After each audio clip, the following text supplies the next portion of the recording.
मैं विवेक एक बार फिर से आपका अपने वीडियो में स्वागत करते हैं। अगर आने वाले दिनों में आपको उत्तर प्रदेश पुलिस या बिहार पुलिस का एग्जाम देना है तो ये वीडियो आपके लिए मोस्ट इंपॉर्टेंट हो सकता है। ऐसे कहीं यहाँ से हमें एग्जाम में क्वेश्चन देखने को मिल सकता है। तो चलिए स्टार्ट करते हैं अपने वीडियो को, देखते हैं हमारे पास क्या क्या क्वेश्चन है और उसको हम कैसे बहुत आसानी से सॉल्व कर सकते हैं। यहाँ पे हमारे पास पहला क्वेश्चन है जिसमें से पूछा जा रहा है कि विटामिन सी का रासायनिक नाम क्या है। यहाँ पे हमारे पास ऑप्शन दे रखा है रेटिनॉल, थायमिन, एस्कॉर्बिक, कैल्सिफेरॉल। आपको बताना ये है कि विटामिन सी का रासायनिक नाम हमें क्या देखने को मिलता है, बता सकते हैं? नहीं बता सकते तो आइए हम बताते हैं कि यहाँ से क्या क्या क्वेश्चन आपके एग्जाम में देखने को मिल सकता है और उसको आप कैसे बहुत आसानी से सॉल्व कर सकते हैं। जब भी आपसे पूछे कि विटामिन ए का रासायनिक नाम हमें क्या देखने को मिलता है तो आपको बताना होगा कि विटामिन ए का रासायनिक नाम हमें रेटिनॉल देखने को मिलता है। यदि आपसे पूछ ले कि विटामिन ए की कमी से कौन सा रोग देखने को मिलता है तो आपको बताना होगा कि विटामिन ए की कमी से हमें अंधापन देखने को मिलता है। यदि आपसे पूछ दे कि विटामिन बी का रासायनिक नाम क्या है तो आपको बताना होगा कि विटामिन बी का रासायनिक नाम हमें थायमिन देखने को मिलता है। यदि आपसे पूछ दे कि विटामिन बी की कमी से कौन सा रोग होता है तो आपको बताना होगा कि विटामिन बी की कमी से बेरी नामक रोग देखने को मिलता है। यदि आपसे पूछ ले कि विटामिन सी का रासायनिक नाम क्या है तो आपको बताना होगा कि विटामिन सी का रासायनिक नाम एस्कॉर्बिक अम्ल देखने को मिलता है। यदि आपसे पूछ ले कि विटामिन सी की कमी से कौन सा रोग देखने को मिलता है तो आपको बताना होगा कि विटामिन सी की कमी से पायरिया नामक रोग देखने को मिलता है। यदि आपसे पूछ दे कि विटामिन डी का रासायनिक नाम क्या है तो आपको बताना होगा कि विटामिन डी का रासायनिक नाम कैल्सिफेरॉल देखने को मिलता है। यदि आपसे पूछ दे कि विटामिन डी की कमी से कौन सा रोग होता है तो आपको बताना होगा कि विटामिन डी की कमी से रिकेट्स नामक रोग देखने को मिलता है। यहाँ पे हमारे पास क्वेश्चन पूछा था कि विटामिन सी का रासायनिक नाम क्या है, तो आप बहुत आसानी से बता सकते हैं कि विटामिन सी का रासायनिक नाम हमें एस्कॉर्बिक अम्ल देखने को मिलता है। और विटामिन सी से पूछे कि कमी से कौन सा रोग देखने को मिलता है तो आपको बताना होगा कि विटामिन सी की कमी से हमें पायरिया नामक रोग देखने को मिलता है। यहाँ पे क्वेश्चन ऑफ फर्स्ट का क्या करेक्ट आंसर देखने को मिलता है, यहाँ पे क्वेश्चन ऑफ फर्स्ट का करेक्ट आंसर ऑप्शन सी हो रहा है। आइए हम बढ़ते अपने अगले क्वेश्चन पे। यहाँ पे हमारे पास अगला क्वेश्चन है जिसमें पूछा जा रहा है कि नीलगिरी पहाड़ियाँ किस राज्य में स्थित है। यहाँ पे हमारे पास ऑप्शन देखने को मिला आंध्र प्रदेश, राजस्थान, तमिलनाडु, गुजरात। आपसे पूछा ये जा रहा है कि नीलगिरी पहाड़ियाँ किस राज्य में देखने को मिलती है, बता सकते हैं? नहीं बता सकते तो हम आपको बता देते हैं। जब भी आपसे पूछा जाए कि नीलगिरी पहाड़ियाँ कहाँ पे देखने को मिलता है या किस राज्य में देखने को मिलता है तो आपको बताना होगा कि नीलगिरी पहाड़ियाँ हमें तमिलनाडु राज्य में देखने को मिलता है। तो क्वेश्चन नंबर सेकंड का क्या करेक्ट आंसर देखने को मिला है, यहाँ पे क्वेश्चन नंबर सेकंड का करेक्ट आंसर ऑप्शन सी हो रहा है। आइए हम बढ़ते हैं अपने अगले क्वेश्चन पे। यहाँ पे हमारे पास अगला क्वेश्चन है जिसमें से पूछा जा रहा है कि मौसम संबंधी घटनाएं किस मंडल में होती है। यहाँ पे हमारे पास ऑप्शन देखने को मिला है ओजोन मंडल, क्षोभ मंडल, समताप मंडल, आयन मंडल। आपसे पूछा ये जा रहा है कि मौसम संबंधी घटनाएं किस मंडल में हमें देखने को मिलती है, बता सकते हैं? नहीं बता सकते तो हम आपको बता देते हैं। जब भी बात है कि मौसम संबंधी घटनाएं की और पूछा जाएगा कि किस मंडल में देखने को मिलता है तो आपको बताना होगा कि मौसम संबंधी घटनाएं हमें क्षोभ मंडल में देखने को मिलता है। यहाँ से एक और क्वेश्चन यदि पूछ ले कि वायुयान उड़ाने के लिए सबसे उपयुक्त मंडल कौन सा देखने को मिलता है तो आपको बताना होगा कि वायुयान उड़ाने के लिए सबसे उपयुक्त मंडल हमें समताप मंडल देखने को मिलता है। यहाँ पे क्वेश्चन नंबर थर्ड में हमसे पूछा था कि मौसम संबंधी घटनाएं किस मंडल में देखने को मिलता है तो आपका करेक्ट आंसर क्या होता है, क्षोभ मंडल। यानी कि यहाँ पे करेक्ट आंसर क्या हो जाएगा तो ऑप्शन बी यहाँ पे करेक्ट आंसर देखने को मिल रहा है। आइए हम बढ़ते हैं अपने अगले क्वेश्चन पे। यहाँ पे हमारे पास अगला क्वेश्चन है जिसमें पूछा जा रहा है कि बंगाल का सूख किस नदी को कहते हैं। यहाँ पे हमारे पास ऑप्शन देखने को मिला कर्मनसा नदी, दामोदर नदी, कोसी नदी, ब्रह्मपुत्र नदी। आपसे पूछा ये जा रहा है कि बंगाल का सूख किस नदी को कहते हैं, बता सकते हैं?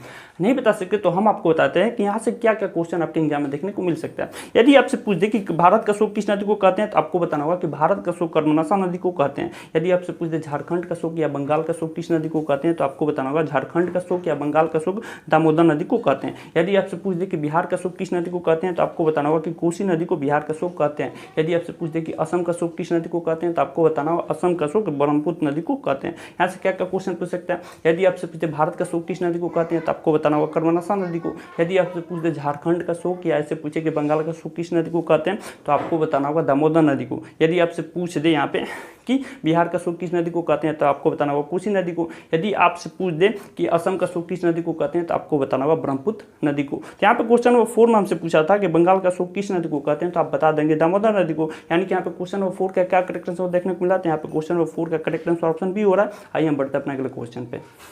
यहाँ पे हमारे पास अगला क्वेश्चन है जिसमें से पूछा जा रहा है कि विशु शर्मा की पुस्तक है। यहाँ पे हमारे पास ऑप्शन देखने को मिला बाबरनामा, गीत गोविंद, पंचतंत्र, शहनामा। आपको बताना ये है कि यहाँ पे विशु शर्मा की कौन सी पुस्तक देखने को मिल रही है, बता सकते हैं? नहीं बता सकते तो आइए हम बताते हैं यहाँ से क्या क्या क्वेश्चन आपके एग्जाम में देखने को मिल सकता है। यदि आपसे पूछ दे कि बाबरनामा किसकी रचना है तो आपको बताना होगा कि बाबरनामा बाबर की रचना देखने को मिलता है। यदि आपसे पूछ दे कि गीत गोविंद किसकी रचना है तो आपको बताना होगा कि गीत गोविंद जयदेव की रचना देखने को मिलता है। यदि आपसे पूछ दे कि पंचतंत्र किसकी रचना है तो आपको बताना होगा कि पंचतंत्र विशु शर्मा की रचना देखने को मिलता है। यदि आपसे पूछ दे कि शहनामा किसकी रचना है तो आपको बताना होगा कि शहनामा फिरदौसी की रचना देखने को मिलता है। यहाँ पे क्वेश्चन नंबर 5 में हमसे क्या पूछा था, यहाँ पे क्वेश्चन नंबर 5 में हमसे पूछा था कि विशु शर्मा की पुस्तक है तो आपका क्या करेक्ट आंसर होगा, तो यहाँ पे आपका करेक्ट आंसर ऑप्शन सी होगा। यदि आपसे पूछे कि विशु शर्मा की पुस्तक है तो आप क्या बताएंगे, यहाँ पे आप बताएंगे कि विशु शर्मा की पुस्तक में पंचतंत्र देखने को मिलता है। आइए हम बढ़ते हैं अपने अगले क्वेश्चन पे। यहाँ पे हमारे पास अगला क्वेश्चन है जिसमें पूछा जा रहा है कि अरविंद घोष की पुस्तक है। यहाँ पे हमारे पास ऑप्शन देखने को मिला इंडिका, मुद्रा राक्षस, अलाइव, डिवाइन, हर्षचरित। आपको बताना ये है कि अरविंद घोष की पुस्तक यहाँ पे कौन सी देखने को मिलती है, बता सकते हैं? नहीं बता सकते तो आइए हम आपको बताते हैं कि यहाँ से क्या क्या क्वेश्चन आपको एग्जाम में देखने को मिल सकता है। यदि आपसे पूछ दे कि इंडिका किसकी रचना है तो आपको बताना होगा कि इंडिका मेगास्थनीज की रचना देखने को मिलती है। यदि आपसे पूछ दे कि मुद्रा राक्षस किसकी रचना है तो आपको बताना होगा कि मुद्रा राक्षस विशाखा दत्त की रचना देखने को मिलता है। यदि आपसे पूछ दे कि लाइव डिवाइन किसकी रचना है तो आपको बताना होगा कि लाइव डिवाइन अरविंद घोष की पुस्तक देखने को मिलती है। यदि आपसे पूछ दे कि हर्षचरित किसकी रचना है तो आपको बताना होगा कि हर्षचरित बाणभट्ट की रचना देखने को मिलता है। यहाँ पे क्वेश्चन नंबर 6 में हमसे पूछा था कि अरविंद घोष की पुस्तक है तो आपका क्या करेक्ट आंसर होगा, तो अरविंद घोष की पुस्तक यहाँ पे लाइव डिवाइन देखने को मिले। यानी यहाँ पे क्वेश्चन नंबर 6 से करेक्ट आंसर ऑप्शन सी हो रहा है। आइए हम बढ़ते हैं अपने अगले क्वेश्चन पे। यहाँ पे हमारे पास अगला क्वेश्चन है जिसमें से पूछा जा रहा है कि रक्त के जमने में किस आयन की भूमिका होती है। यहाँ पे हमारे पास ऑप्शन देखने को मिला potassium ion, sodium ion, calcium ion, इनमें से कोई नहीं। आपको बताना ये है कि रक्त के जमने में किस आयन की भूमिका देखने को मिलती है, बता सकते हैं? नहीं बता सकते तो हम आपको बता देते हैं। जब भी बात आएगी रक्त के जमने की और पूछा जाएगा कि रक्त के जमने में किस आयन की भूमिका होती है तो आपको बताना होगा कि रक्त के जमने में कैल्शियम आयन की भूमिका में देखने को मिलती है। यहाँ पे क्वेश्चन नंबर 8 का क्या करेक्ट आंसर हो रहा है? यहाँ पे क्वेश्चन नंबर 8 का करेक्ट आंसर ऑप्शन सी हो रहा है। आइए हम बढ़ते हैं अपने अगले क्वेश्चन पे। यहाँ पे हमारे पास अगला क्वेश्चन है जिसमें से पूछा जा रहा है कि द्वितीय गोलमेज सम्मेलन कब हुआ। यहाँ पे हमारे पास ऑप्शन देखने को मिला 1929, 1930, 1931, 1932। आपको बताना ये है कि द्वितीय गोलमेज सम्मेलन कब देखने को मिलता है, बता सकते हैं? नहीं बता सकते तो आइए हम आपको बताते हैं कि यहाँ से क्या क्या क्वेश्चन आपके एग्जाम में देखने को मिल सकता है और उसको आप कैसे बहुत आसानी से सॉल्व कर लेंगे। जब भी बात आएगी कांग्रेस के लाहौर अधिवेशन की या ऐसे पूछा जाए कि किस अधिवेशन में पूर्ण स्वराज की मांग की गई थी तो आपको बताना होगा कि कांग्रेस के लाहौर अधिवेशन जो 1929 में हुआ था उसमें पूर्ण स्वराज की मांग की गई थी। यदि आपसे पूछ दे कि प्रथम गोलमेज सम्मेलन कब हुआ तो आपको बताना होगा कि प्रथम गोलमेज सम्मेलन 1930 में देखने को मिलता है। यदि आपसे पूछ दे कि द्वितीय गोलमेज सम्मेलन कब देखने को मिलता है तो आपको बताना होगा कि द्वितीय गोलमेज सम्मेलन 1931 में देखने को मिलता है। यदि आपसे पूछ दे कि तृतीय गोलमेज सम्मेलन कब देखने को मिलता है तो आपको बताना होगा कि तृतीय गोलमेज सम्मेलन हमें 1932 में देखने को मिलता है। तो यहाँ पे क्वेश्चन नंबर 9 में हमसे क्या पूछा था, तो क्वेश्चन नंबर 9 में हमसे पूछा था द्वितीय गोलमेज सम्मेलन कब देखने को मिलता है तो आपको बताना होगा कि द्वितीय गोलमेज सम्मेलन हमें 1931 में देखने को मिलता है। तो यहाँ पे क्वेश्चन नंबर 9 का क्या करेक्ट आंसर हो जाएगा, तो यहाँ पे क्वेश्चन नंबर 9 का करेक्ट आंसर ऑप्शन सी होगा जिसमें से पूछा ये था कि द्वितीय गोलमेज सम्मेलन कब हुआ था तो आपको बताना होगा कि द्वितीय गोलमेज सम्मेलन हमें 1931 में देखने को मिलता है। आइए हम बढ़ते हैं अपने अगले क्वेश्चन पे। यहाँ पे हमारे पास अगला क्वेश्चन है जिसमें से पूछा जा रहा है कि मुस्लिम लीग की स्थापना कब हुई। यहाँ पे हमारे पास ऑप्शन देखने को मिला 1905, 1906, 1907, 1909। आपको बताना ये है कि मुस्लिम लीग की स्थापना में कब देखने को मिलती है, बता सकते हैं? नहीं बता सकते तो आइए हम आपको बताते हैं कि यहाँ से क्या क्या क्वेश्चन आपको एग्जाम में देखने को मिल सकता है। यदि आपसे पूछे कि बंगाल का विभाजन कब हुआ तो आपको बताना होगा कि बंगाल का विभाजन हमें 1905 में देखने को मिलता है। यदि आपसे पूछ दे कि मुस्लिम लीग की स्थापना कब हुई तो आपको बताना होगा कि मुस्लिम लीग की स्थापना हमें 1906 में देखने को मिलता है। यदि आपसे पूछे कि सूरत अधिवेशन कब हुआ या ऐसे कहें कि कांग्रेस का सूरत अधिवेशन कब हुआ जिसमें कांग्रेस दो दल में बट गया तो आपको बताना होगा कि सूरत अधिवेशन हमें 1907 में देखने को मिलता है। यदि आपसे पूछ दे कि मार्ले मिंटो सुधार कब है तो आपको बताना होगा कि मार्ले मिंटो सुधार हमें 1909 में देखने को मिलता है। तो यहाँ पे क्वेश्चन नंबर 10 में हमसे क्या पूछा था, तो यहाँ पे क्वेश्चन नंबर 10 में हमसे पूछा था कि मुस्लिम लीग की स्थापना कब हुई तो आपको बताना होगा कि मुस्लिम लीग की स्थापना 1906 में देखने को मिलती है। तो यहाँ पे क्वेश्चन नंबर 10 का क्या करेक्ट आंसर देखने को मिलेगा, तो यहाँ पे क्वेश्चन नंबर 10 का करेक्ट आंसर ऑप्शन बी हो जाएगा। आइए हम बढ़ते हैं अपने अगले क्वेश्चन पे। यहाँ पे हमारे पास अगला क्वेश्चन है जिसमें पूछा जा रहा है कि दूध की शुद्धता किस यंत्र से मापी जाती है। यहाँ पे हमारे पास ऑप्शन देखने को मिला फेडोमीटर, बैरोमीटर, लैक्टोमीटर, हाइग्रोमीटर। आपको बताना ये है कि दूध की शुद्धता किस यंत्र से मापी जाती है, बता सकते हैं?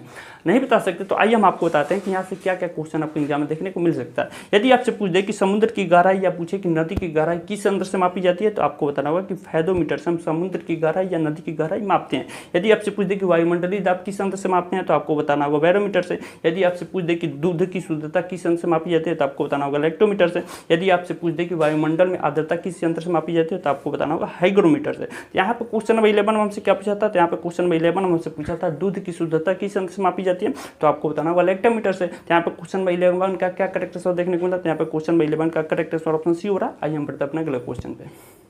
यहाँ पे हमारे पास अगला क्वेश्चन है जिसमें पूछा जा रहा है कि कानों में कुल हड्डियों की संख्या कितनी होती है। यहाँ पे हमारे पास ऑप्शन देखने को मिला 7, 8, 6, 9। आपको बताना ये है कि कानों में कुल हड्डियों की संख्या में कितना देखने को मिलता है, बता सकते हैं?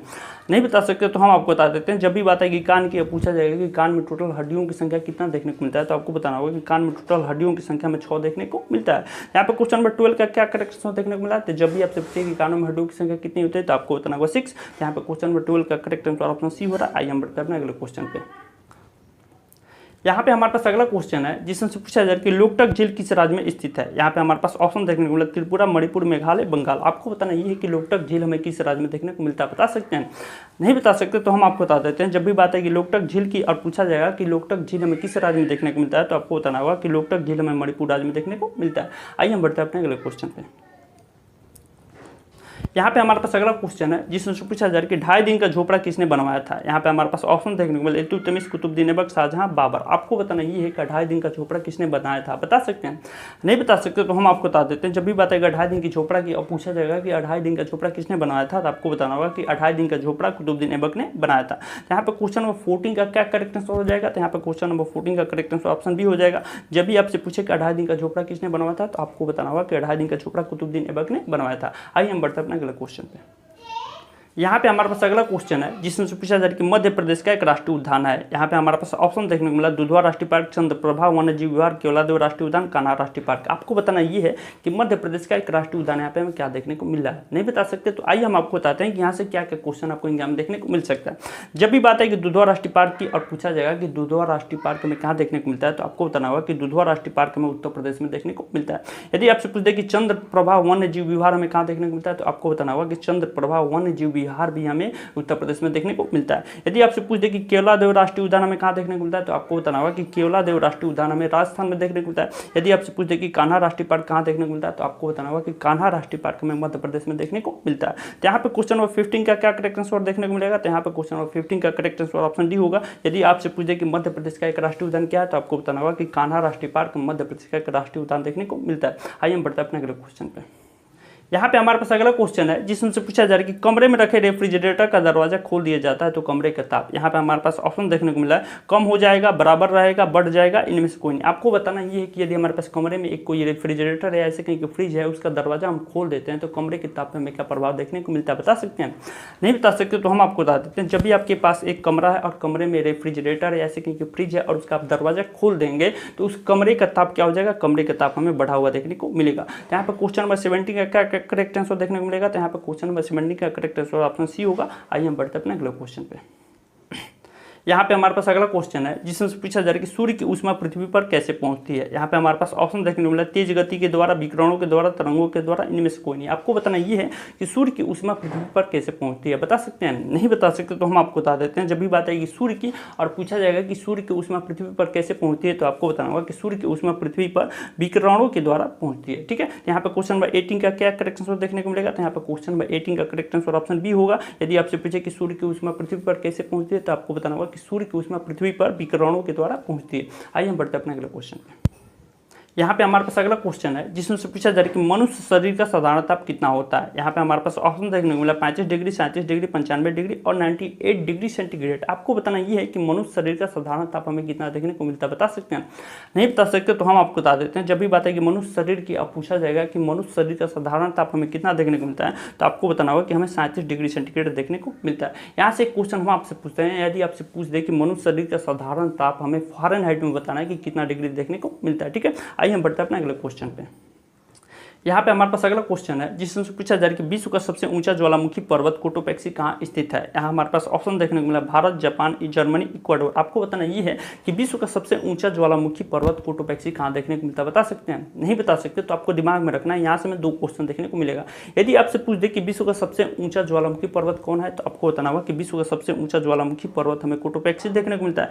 और फिर यदि आपसे पूछ दे कि कोटोपेक्सी कहाँ देखने को मिलता है या ऐसे पूछे कि विश्व का सबसे ऊंचा ज्वालामुखी पर्वत कोटोपेक्सी कहाँ देखने को मिलता है तो आपको बताना होगा इक्वाडोर में। यहाँ पे क्वेश्चन नंबर 20 का क्या करेक्ट आंसर देखने को मिला है, यहाँ पे क्वेश्चन नंबर 20 का करेक्ट आंसर ऑप्शन डी हो रहा है। यदि आपसे पूछ दे कि विश्व का सबसे ऊंचा ज्वालामुखी पर्वत कोटोपेक्सी कहाँ देखने को मिलता है तो आपको बताना होगा इक्वाडोर पे। आइए हम बढ़ते हैं अपने अगले क्वेश्चन पे। यहाँ पे हमारे पास अगला क्वेश्चन है जिसमें से पूछा जा रहा है कि निम्न में कौन विश्व की सबसे बड़ी झील है। यहाँ पे हमारे पास ऑप्शन देखने को मिला सुपीरियर झील, कैस्पियन सागर झील, बैकाल झील, मृत झील। आपको बताना ये है कि निम्न में कौन विश्व की सबसे बड़ी झील देखने को मिलती है, बता सकते हैं? नहीं बता सकते तो हम आपको बताते हैं कि यहाँ से क्या क्या क्वेश्चन आपको एग्जाम में देखने को मिल सकता है। यदि आपसे पूछ दे कि विश्व की सबसे बड़े मीठे पानी की झील क्या है तो आपको बताना होगा कि विश्व के सबसे बड़े मीठे पानी की झील हमें सुपीरियर झील देखने को मिलती है।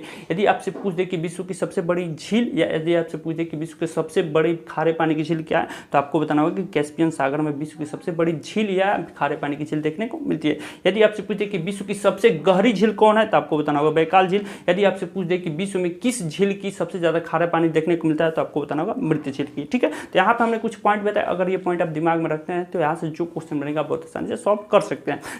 यहाँ पे हमारे पास अगला क्वेश्चन है जिसमें से पूछा जा रहा है कि शरीर की सबसे बड़ी ग्रंथि कौन सी है। यहाँ पे हमारे पास ऑप्शन देखने को मिला, लार ग्रंथि, पिनियल ग्रंथि, अमाशय, यकृत। आपको बताना ये है कि शरीर की सबसे बड़ी ग्रंथि हमें कौन सी देखने को मिलती है, बता सकते हैं? नहीं बता सकते तो हम आपको बता देते हैं। जब भी बात है कि शरीर की, अब पूछा जाएगा कि शरीर की सबसे बड़ी ग्रंथि कौन है तो आपको बताना होगा यकृत। यहाँ पे बात है सबसे बड़ी ग्रंथि की। यदि आपसे पूछ दे कि शरीर की सबसे छोटी ग्रंथि कौन है तो आपको बताना होगा कि शरीर की सबसे छोटी ग्रंथि हमें पिनियल ग्रंथि देखने को मिलती है। तो यहाँ पे क्वेश्चन नंबर 22 में हमसे पूछा था कि शरीर की सबसे बड़ी ग्रंथि कौन सी थी, आपको बताना होगा कि शरीर की सबसे बड़ी ग्रंथि यहाँ पे हमें ऑप्शन डी देखने को मिला है। ऐसे कहें कि यकृत देखने को मिलता है। यदि आपसे पूछ दे कि शरीर की सबसे छोटी ग्रंथि कौन है तो आपको बताना होगा कि पिनियल ग्रंथि में शरीर की सबसे छोटी ग्रंथि देखने को मिलती है। आइए हम बढ़ते हैं अपने अगले क्वेश्चन पे।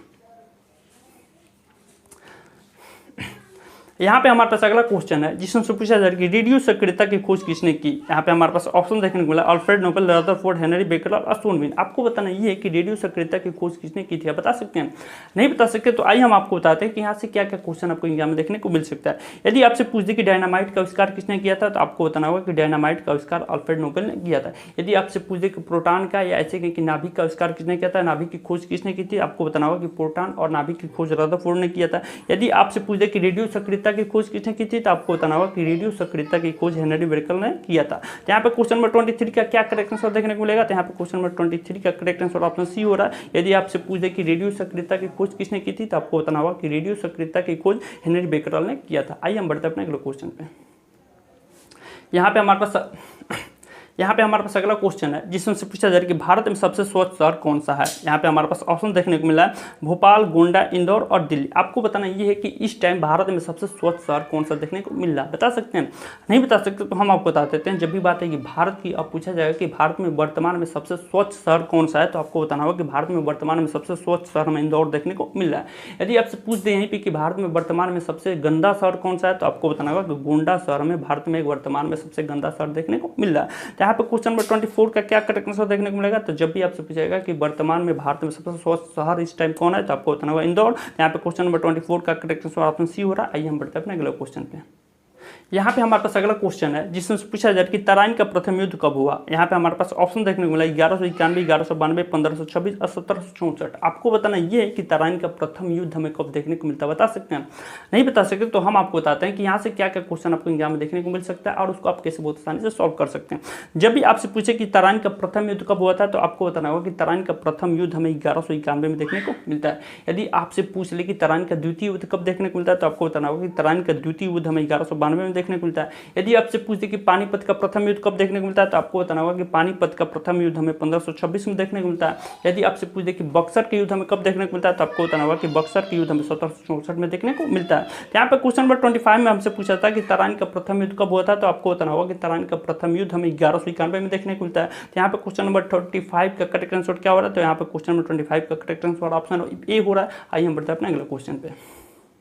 ये रहा आज का हमारा क्वेश्चन, या ऐसे कहें कि होमवर्क का क्वेश्चन। इसका आंसर आपको कमेंट बॉक्स में बताना है। क्वेश्चन हमसे ये पूछा जा रहा है कि गैस इंजन की खोज किसने की। यहाँ पे हमारे पास ऑप्शन देखने को मिला, डीजल, डेविड डेमलर और चार्ल्स। आपको बताना ये है कि गैस इंजन की खोज किसने की थी। इसका आंसर आपको कमेंट बॉक्स में बताना है।